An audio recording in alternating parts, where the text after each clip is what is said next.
Dear students, good morning to all of you. आज हम एक और लेसन 6B रोटेशनल मोशन से लेकर के आ रहे हैं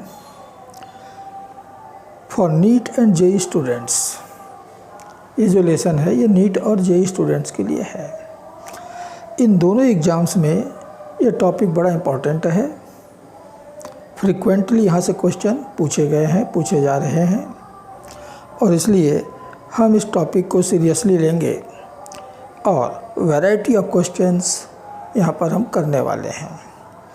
एक वीडियो में पॉसिबल नहीं होगा तो हम 3 या 4 वीडियो इसके लिए बनाएंगे ताकि आपको सारे वैरायटी के क्वेश्चंस मिल सकें और उसको सॉल्व करने का मेथड आप सीख सकें। तो इसलिए हमने ये पहला वीडियो इस टॉपिक का हमने लिया है for NEET and JEE students. तो पहला क्वेश्चन आपके बोर्ड में लिखा हुआ है और जैसे कि मैंने कहा है कि क्वेश्चन जैसे ही मेरा लिखने का काम ख़त्म हो आप वीडियो को पॉज करें और क्वेश्चन को अटेम्प्ट करें, बनाने की कोशिश करें। कितने टाइम में बनना चाहिए वो मैं आपको बतलाऊँगा। कोशिश करें कि उस टाइम लिमिट में आप क्वेश्चन को सॉल्व कर सकें, ठीक है। और जैसे आपने उस टाइम लिमिट में अपने क्वेश्चन सॉल्व कर लिया या नहीं कर लिया, अब वीडियो को फिर से फॉरवर्ड करके उसका सॉल्यूशन किस तरह से बनता है आप उसको देख सकते हैं, सीख सकते हैं, समझ सकते हैं। और समझना सबसे ज़्यादा इम्पॉर्टेंट है, सीखना सबसे ज़्यादा इम्पॉर्टेंट है, क्योंकि क्वेश्चन को आप रट नहीं सकते। क्वेश्चन को सॉल्व करने का मेथड आप सीख सकते हैं, उसके पीछे छुपा हुआ कॉन्सेप्ट आप समझ सकते हैं और वही काम आपको यहाँ पर करना है कि जो कॉन्सेप्ट्स हैं उसको आपको समझना है, जो मेथड है उसे आपको सीखना है और फिर ये जो कॉन्सेप्ट्स हैं, ये जो मेथड है, ऐसे ही और प्रॉब्लम को सॉल्व करने में आप यूज कर सकते हैं और करना है, प्रैक्टिस करना ही है आपको, ठीक है। तो पहला क्वेश्चन आपके सामने है। वीडियो 2 मिनट के लिए पॉज करेंगे और इसको सॉल्व करने की कोशिश करेंगे।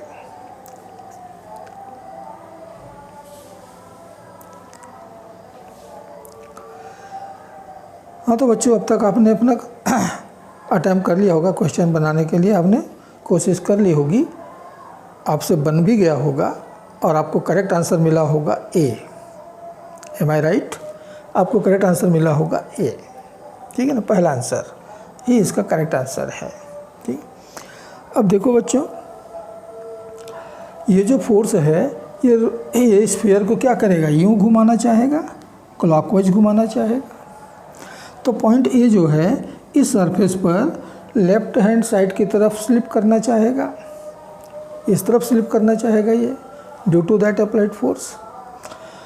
तो फ्रिक्शन उसका अपोज करेगा, फ्रिक्शन उस मोशन का अपोज करेगा। ए का मोशन जो लेफ़्ट की तरफ हो रहा है या होना चाह रहा है उसको फ्रिक्शन अपोज करेगा।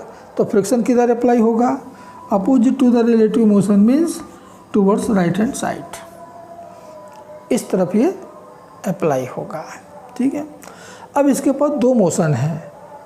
ये क्या कर रहा है, बिना स्लिप के रोल कर रहा है, रोल कर रहा है तो आगे भी बढ़ रहा है, यानी ट्रांसलेशनल मोशन भी इसके पास है और बिना स्लिप के घूमते हुए जा रहा है, यानी कि रोटेशनल मोशन भी इसके पास है। अब आपको मालूम है ट्रांसलेशनल मोशन किसके कारण होता है, due to a net force, और रोटेशनल मोशन किसके कारण होता है, due to a net torque, net torque. अब हम यदि फोर्स की बात करें, ट्रांसलेशनल मोशन की बात करें, तो दोनों फोर्सेस तो सेम डायरेक्शन में लग गए भाई। तो ट्रांसलेशनल मोशन के केस में ये दोनों फोर्सेस एक दूसरे का सपोर्ट करते हैं और नेट फोर्स हो जाता है दोनों के सम के बराबर। लेकिन जब रोटेशनल मोशन की हम बात कर रहे हैं, अबाउट द पॉइंट ओ, ये रोटेट कर रहा है, तो एफ जो है, कैपिटल एफ जो है, ये क्लॉकवाइज रोटेशन दे रहा है और स्मॉल एफ जो है वो एंटी क्लॉकवाइज रोटेशन दे रहा है।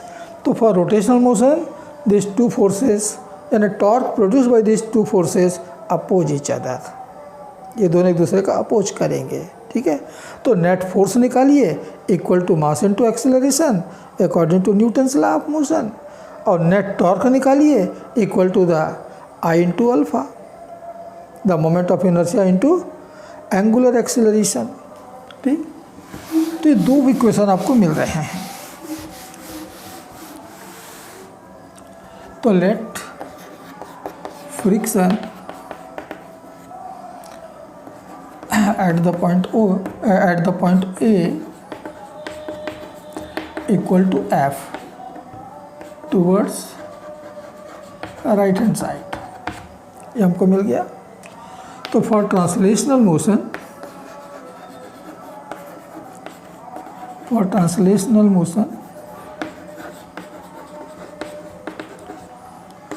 द नेट फोर्स मिल गया F plus F is equal to ma, your first equation, and for rotational motion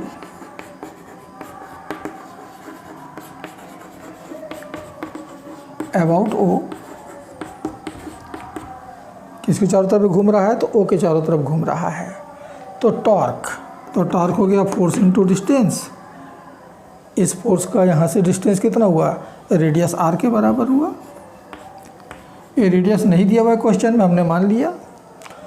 तो माइनस, मैंने बताया ना नीचे वाले का अपोजिट टॉर्क लग रहा है, कितना, तो F into R is equal to I alpha, ठीक है। यहाँ से मैंने r कॉमन ले लिया, तो F माइनस एफ, आई की वैल्यू रखा, क्या बोला है, ये सॉलिड स्फीयर है। तो सॉलिड स्फीयर का मोमेंट ऑफ इनर्शिया होगा 2/5 mr², और अल्फा होता है a upon r, the linear acceleration upon radius. तो यहाँ से देखो एक r तो इधर से कैंसिल हो जा रहा है, एक r ऊपर नीचे से कैंसिल हो गया। So you have an equation 2/5 ma, ये दूसरा आ गया। अब देखो f तो आपको दिया हुआ है,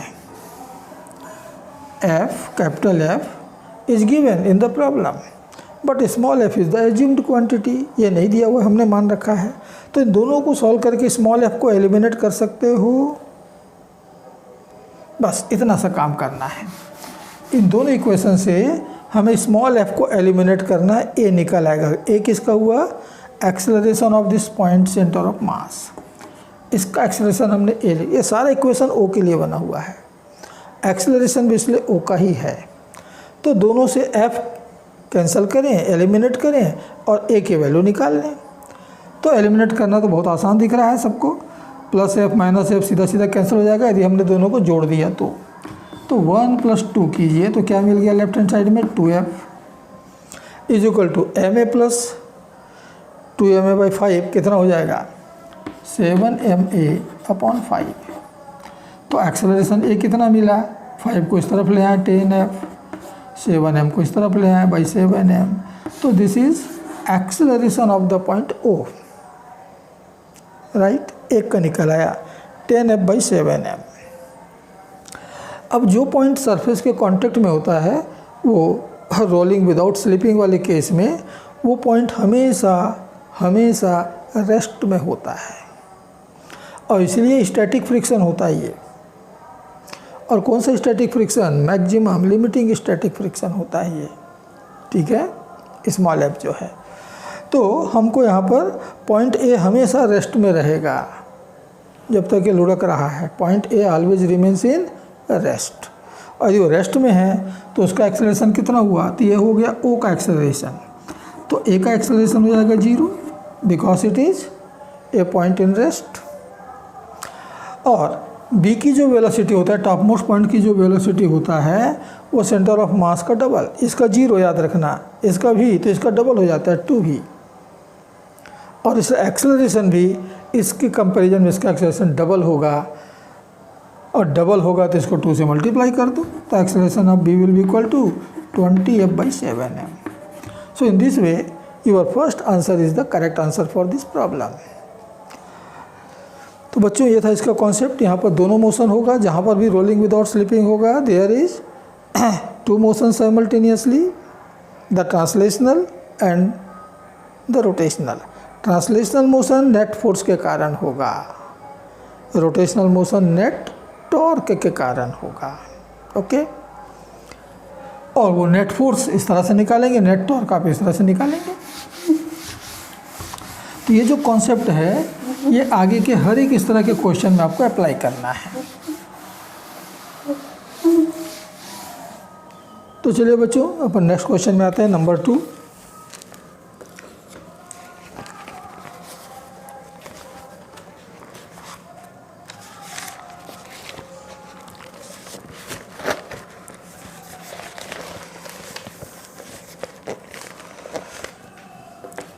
A thin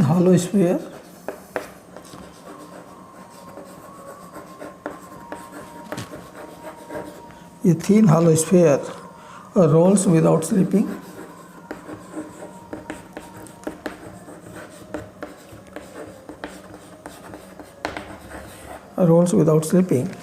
On an inclined plane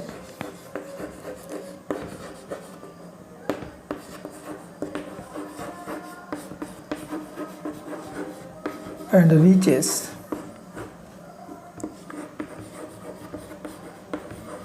reaches the bottom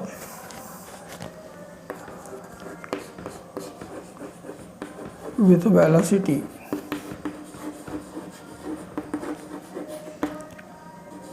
v0 when it is released on a smooth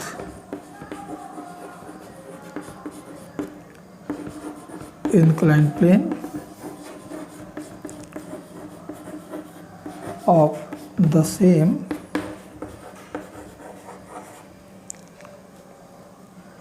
inclination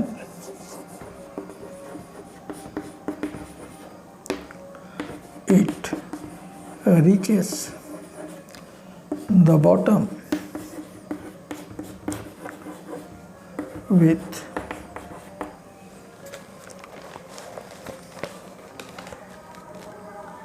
velocity 5v0/4. Find radius of gyration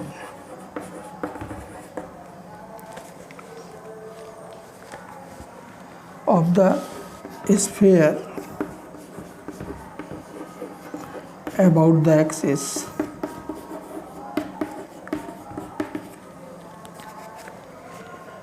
passing its center.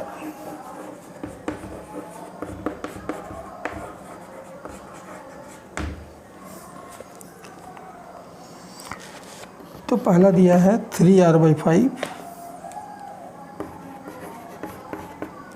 Second दिया है 3r/6,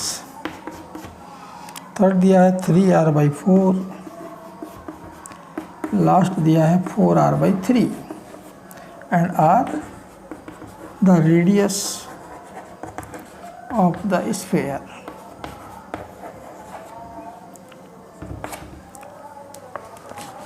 तो बच्चों ये आपका नेक्स्ट क्वेश्चन, ये question आसान है और इसलिए केवल 1 मिनट में आपसे बनना चाहिए। यस, ट्राई करो।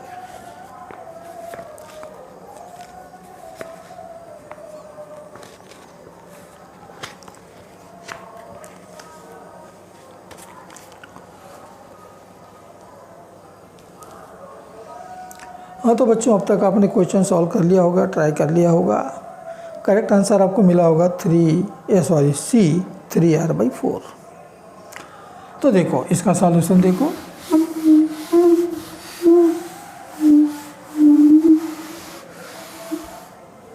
एक बार इंक्लाइंड प्लेन में आपका स्फीयर जो है वो रोल करता हुआ नीचे आ रहा है, वो ज़रूर रफ इंक्लाइंड प्लेन होगा। और दूसरी बार वो स्मूथ इंक्लाइंड प्लेन में चल रहा है। स्मूथ इंक्लाइंड प्लेन में फ्रिक्शन नहीं होता और बिना फ्रिक्शन के रोलिंग मोशन भी नहीं होता, तो वहाँ पर क्या हो रहा है, स्लिप करते हुए आ रहा है। तो जब एक बॉडी किसी इंक्लाइंड प्लेन में रोल करते हुए नीचे आए तो बॉटम पर उसकी जो वेलोसिटी होती है ये मिलता है √2gs sin θ/1 + k²/r²। ये फार्मूला मैंने आपको थ्योरी वाले पोर्शन में बतलाया है। रोलिंग विदाउट स्लिपिंग देख लीजिएगा, वहाँ से आपको मिल जाएगा। इतने यहाँ पर s क्या है, length of the inclined plane, theta is the inclination.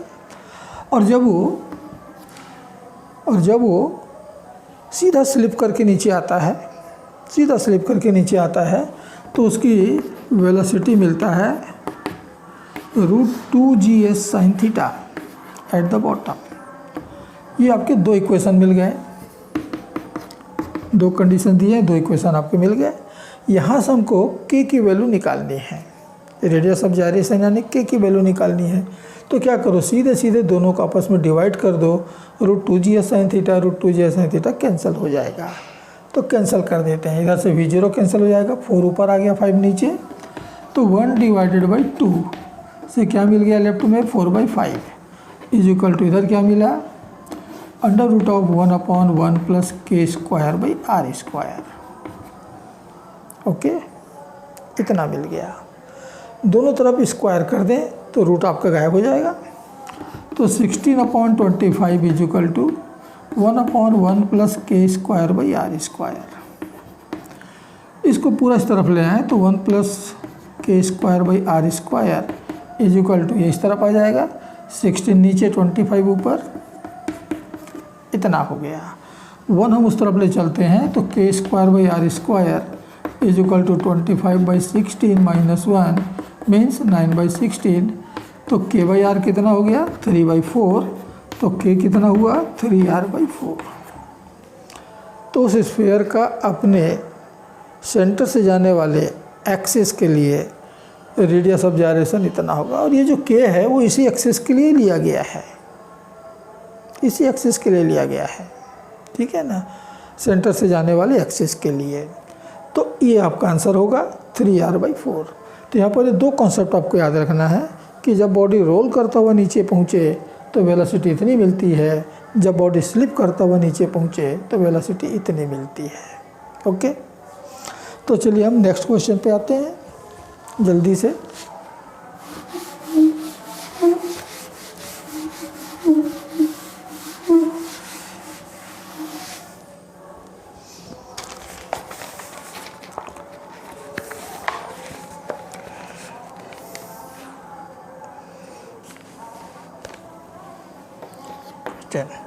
A uniform rod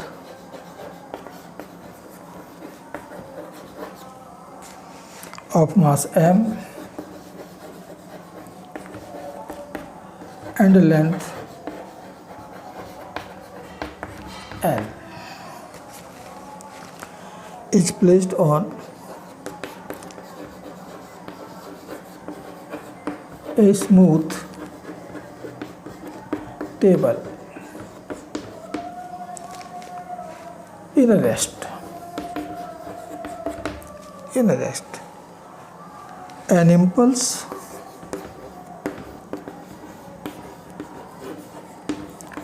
P is given at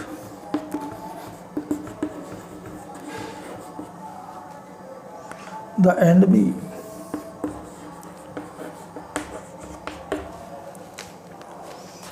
तो रॉड है, एंड ए है, एंड बी है, और यहाँ पर हमने एक इम्पल्स दिया P, यानी कि एक मोमेंटम हमने सप्लाई किया at the end B। After what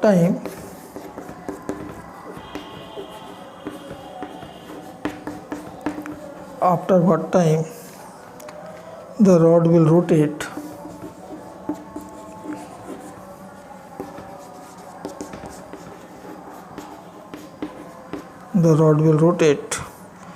by an angle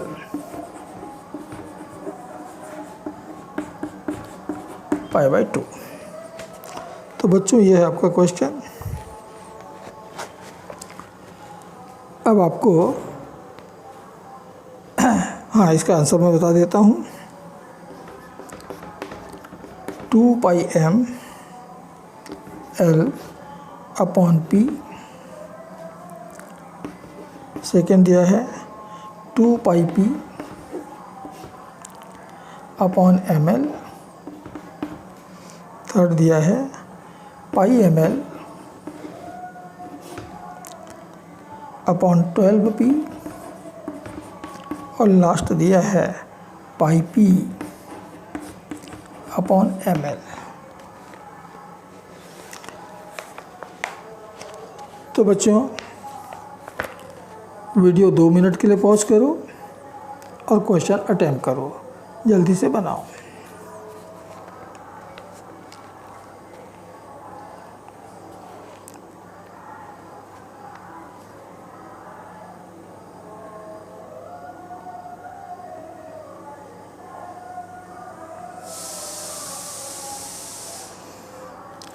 तो बच्चों अब तक आपने क्वेश्चन सॉल्व कर लिया होगा। इस क्वेश्चन को सॉल्व करने के लिए हम जो कॉन्सेप्ट यहाँ अप्लाई करने वाले हैं करेंगे वो है law of conservation of angular momentum. Law of conservation of angular momentum आप यहाँ पर अप्लाई कीजिए। जैसे आप यहाँ पर कोई मोमेंटम दोगे तो क्या होगा, ये एंड इधर आगे बढ़ेगा और रॉड जो है इस तरह से घूमेगा। और रोटेशनल मोशन में क्या कांस्टेंट रहता है, एंगुलर मोमेंटम। यदि कोई एक्सटर्नल टॉर्क ना लगा हो तो सिस्टम का एंगुलर मोमेंटम कांस्टेंट बना रहता है। तो आपको यही यहाँ पर अप्लाई करना है, the law of conservation of angular momentum, ठीक है ना। तो एंगुलर मोमेंटम कितना होता है भाई, लीनियर मोमेंटम होता है m इंटू वी, m की जगह i, v की जगह ओमेगा। तो क्या हो गया, i इंटू ओमेगा, ये होगा angular momentum of this rod after receiving that impulse. और एंगुलर मोमेंटम का दूसरा फॉर्मूला होता है mvr। ये जो रॉड है अपने सेंटर के अबाउट घूमेगा, याद रखना, सेंटर के अबाउट। तो यहाँ से यहाँ तक डिस्टेंस कितना हुआ, l/2, कितना हुआ, l/2। तो ये जो मोमेंटम है p, जिसको यहाँ पर इम्पल्स बोला गया, एक्चुअल में इम्पल्स क्या होता है, चेंज इन मोमेंटम। तो p मोमेंटम से कोई बॉडी आया और वो रेस्ट में आ गया, तो इसको जो मोमेंटम सप्लाई हुआ वो p के बराबर का मोमेंटम सप्लाई हुआ। कितने डिस्टेंस पे हुआ है, तो l/2 डिस्टेंस पे हुआ है। तो एंगुलर मोमेंटम कितना होता है, mvr। mv is the momentum, r is the distance. तो यहाँ कितने डिस्टेंस पे आ गया, l/2। तो it is equal to p into l/2। क्या आप यहाँ से ओमेगा कैलकुलेट कर सकते हैं? हाँ, हमको अपने बॉडी का मोमेंट ऑफ इनर्शिया मालूम होनी चाहिए। तो सेंटर से जाने वाले एक्सिस, यह सेंटर है, यहाँ से जाने वाले एक्सिस के चारों तरफ घूमेगा। तो सेंटर से जाने वाले एक्सिस के लिए मोमेंट ऑफ इनर्शिया होता है ml² by 12 into omega is equal to PL/2। एक L कैंसल और 2 से कैंसल 6। तो यहाँ से हमको ओमेगा मिल गया। Omega means angular velocity is equal to 6p upon ml। 6p upon ml, m small लिया है, स्मॉल ले लेते हैं, ठीक, इतना हो गया। अब आपको मालूम है कि एंगुलर डिस्प्लेसमेंट थीटा बराबर होता है ओमेगा टी। तो T is equal to theta by omega. कितना एंगल घूमना कहता है, π/2। ओमेगा कितना मिला है, 6p बाई ml। तो कितना आ गया, πml upon 12p, πml upon 12p। इतने टाइम के बाद ये रॉड इस इम्पल्स को रिसीव करने के बाद वो राइट एंगल से घूम जाएगा, π/2 से घूम जाएगा, 90 डिग्री से घूम जाएगा, इतना टाइम। तो कौन सा कॉन्सेप्ट यहाँ पर आपने अप्लाई किया, law of conservation of angular momentum. Okay, तो चलिए नेक्स्ट क्वेश्चन पे हम आ जाते हैं।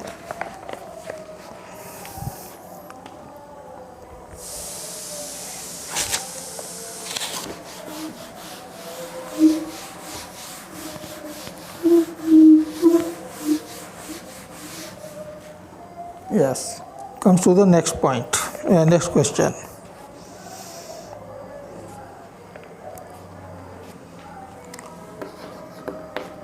Two bodies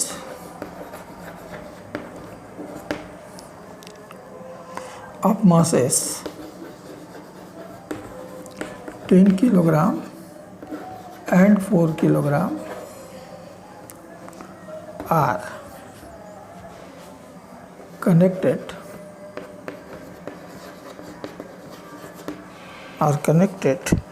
together by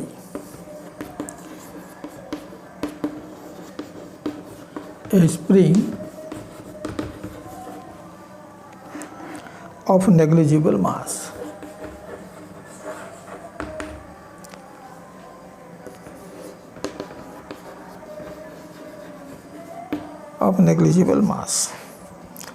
If an impulse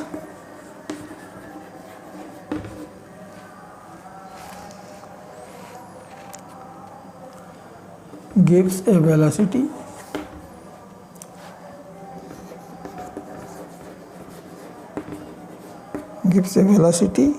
of 14 meter per second to the bigger mass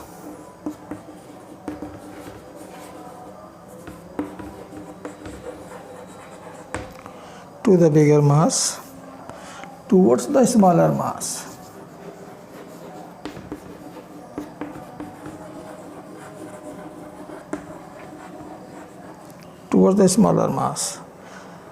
Then find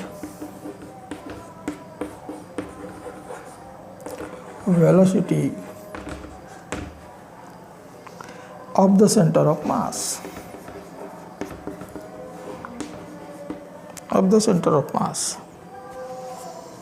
answers दिए हुए हैं 30 metre per second, 20 metre per second, 10 metre per second and last is 5 metre per second.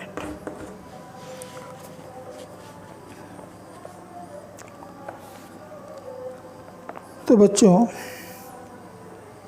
ये भी थोड़ा सा आसान question है, बहुत मुश्किल नहीं है, और इसलिए वीडियो पॉज करें और 1 मिनट के अंदर अंदर इसको बनाएं, विद इन ए मिनट.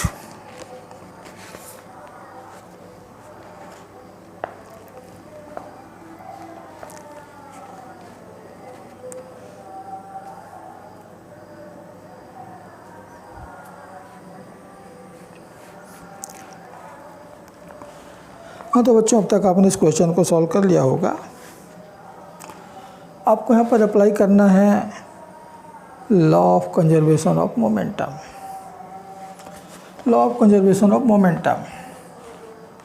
हमने मोमेंटम किसको सप्लाई किया? 10 किलोग्राम को.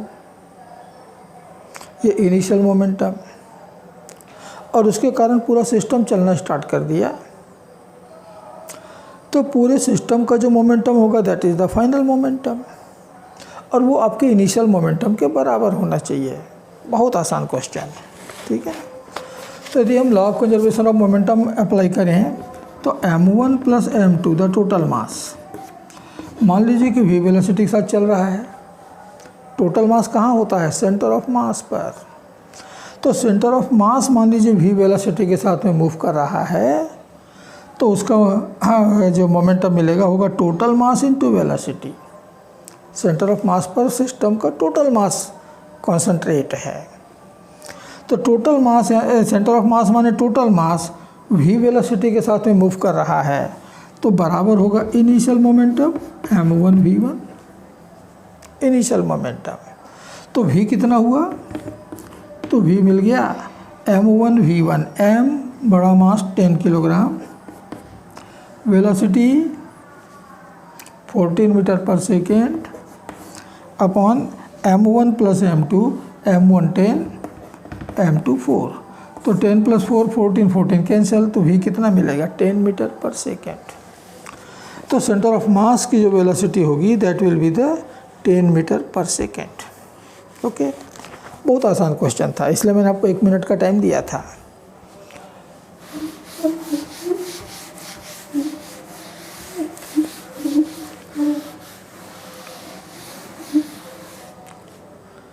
तो चलिए नेक्स्ट क्वेश्चन पे अपन आते हैं. Two rings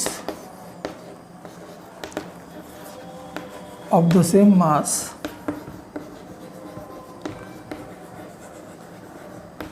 m and radius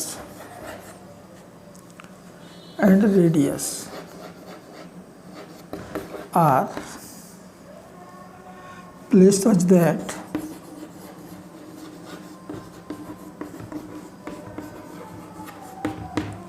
that their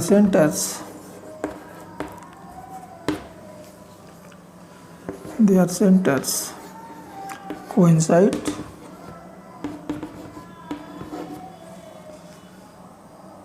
but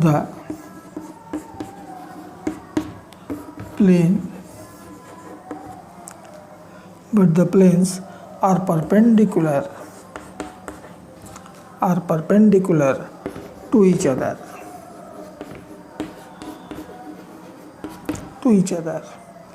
Find moment of inertia.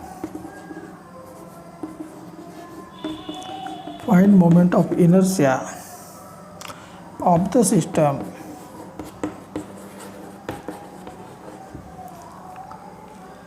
about an axis passes through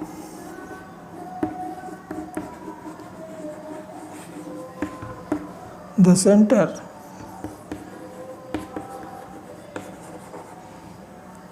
and perpendicular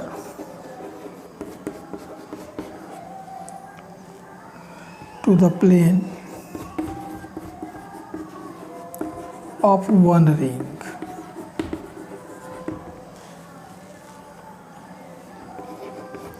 answers हैं half mr square, mr square, 3/2 mr square and 2 mr square. तो बच्चों ये question भी थोड़ा आसानी है and therefore just take 1 minute.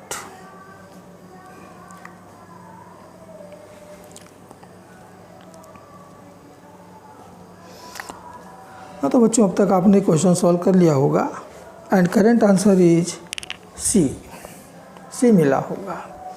तो यहाँ पर 2 रिंग हमने एक दूसरे के परपेंडिकुलर रखे हुए हैं इस तरह से, और दोनों का जो सेंटर है वो कॉमन है, लेकिन सरफेसेस जो है एक दूसरे के परपेंडिकुलर हैं। ठीक है, एक ऐसा है और दूसरा ऐसा है। तो हमें एक रिंग के सेंटर से जाने वाली और एक रिंग के सरफेस के परपेंडिकुलर जो एक्सिस है इसके लिए मोमेंट ऑफ इनर्शिया मालूम करना है।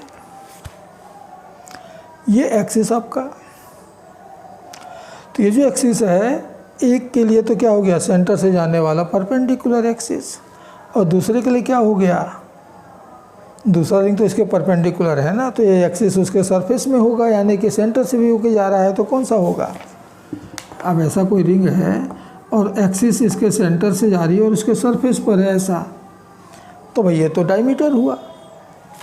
तो this axis is a perpendicular axis for one ring passing through the centre and for the second ring it is a diameter. ठीक है, तो नेट मोमेंट ऑफ इनर्शिया कितना होगा, पहले का मोमेंट ऑफ इनर्शिया प्लस दूसरे का moment of inertia about the same axis. तो एक सेंटर से जाने वाली परपेंडिकुलर एक्सिस है ऐसा, तो इसके लिए रिंग का होता है mr स्क्वायर, और अपने डायमीटर के लिए मोमेंट ऑफ इनर्शिया मिलता है half mr square, and therefore the total moment of inertia is 3/2 mr square, 3/2 mr square. ठीक है, तो ये मोमेंट ऑफ इनर्शिया से रिलेटेड क्वेश्चन था। इसी से रिलेटेड एक क्वेश्चन हम और ले रहे हैं, मोमेंट ऑफ इनर्शिया से related.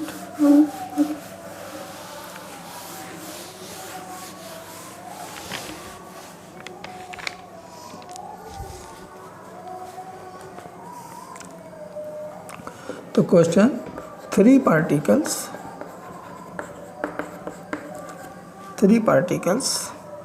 each of mass m are placed at the vertices of an equilateral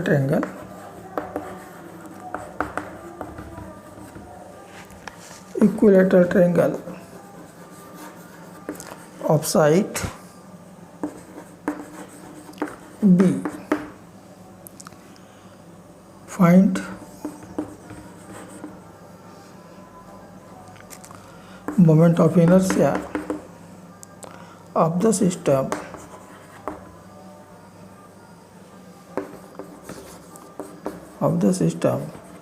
about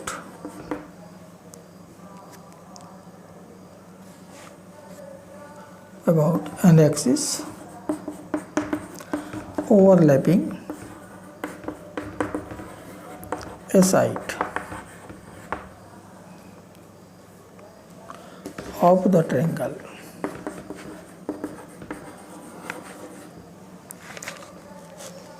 तो आंसर हैं 3 MB², only MB², 3/4 MB² and 2/3 MB².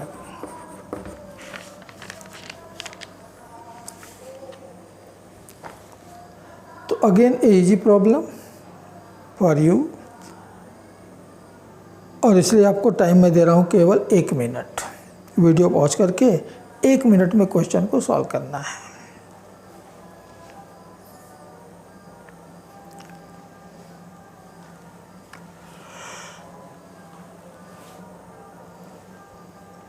हाँ तो बच्चों, आपने अब तक क्वेश्चन सॉल्व कर लिया, ज़रूर सॉल्व कर लिया होगा, और आंसर मिला होगा C, 3/4 MB²।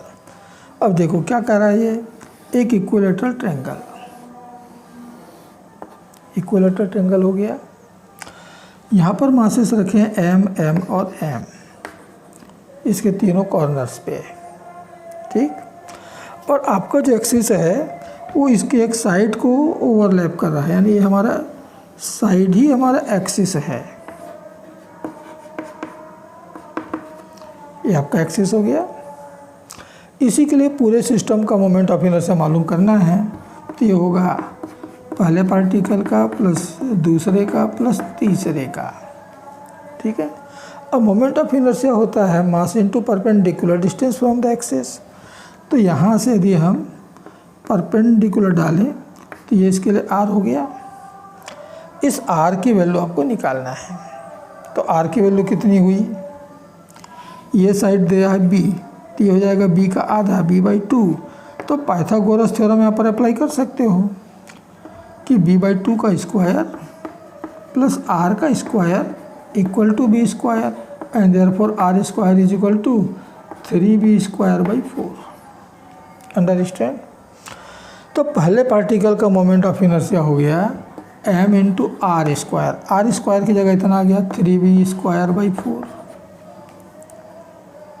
R² की जगह सीधा सीधा रख दिया। सेकेंड पार्टिकल तो भाई इसी एक्सिस के ऊपर ही रखा हुआ है, यानी एक्सिस से डिस्टेंस उसका 0 हो गया, तो मोमेंट ऑफ इनर्शिया भी 0 हो गया। और जो थर्ड पार्टिकल है वो भी इसी एक्सिस पे रखा हुआ है, means distance from axis of the particle is again equal to 0 and that's why its moment of inertia is also equal to 0। तो कितना मिलेगा 3mb²/4, ठीक है। तो इस तरह से जब एक से ज़्यादा बॉडी दिए हुए हों या पार्टिकल दिए हुए हों, पूरे सिस्टम को मोमेंट ऑफ इनर्शिया निकालने हो, तो हर एक पार्टिकल का, हर एक बॉडी का अलग अलग मोमेंट ऑफ इनर्शिया कैलकुलेट करोगे और फिर उन सबको जोड़ दोगे तो आपको टोटल मोमेंट ऑफ इनर्शिया मिल जाता है, ठीक है। ये लास्ट के 2 क्वेश्चन मैंने इसी तरह के लिए थे, ठीक।